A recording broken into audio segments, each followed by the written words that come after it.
বাবু, মোদিজি আমাকে দিয়েছে বিনা পয়সায় চাউল, 5 লাখ টাকা পর্যন্ত আমাকে ট্রিটমেন্টের সুবিধা, 100 টাকা ডালি চিনি নিমখ আৰু ছেলে মেয়েদের জন্য বিনা পয়সায় সরকারি চাকরি।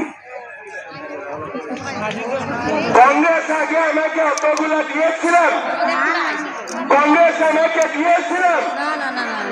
আপনারা বলেন এখন কংগ্রেসকে ভোট দিবেন কি বিজেপিকে ভোট দিবেন? বিজেপি। ঠিক আছে, শোনাও। আমার নির্বাচন এপ্রিল মার্চ মাসে হবে। আমি কাটিগড়ায় আবার আসবে। লাস্ট টাইম আমার প্রার্থী কাটিগড়ায় জিতল না।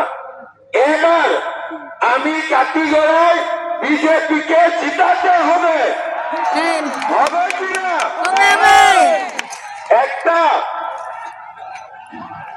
আমি বিজেপির কথা বলেছে, ঠিক আছে?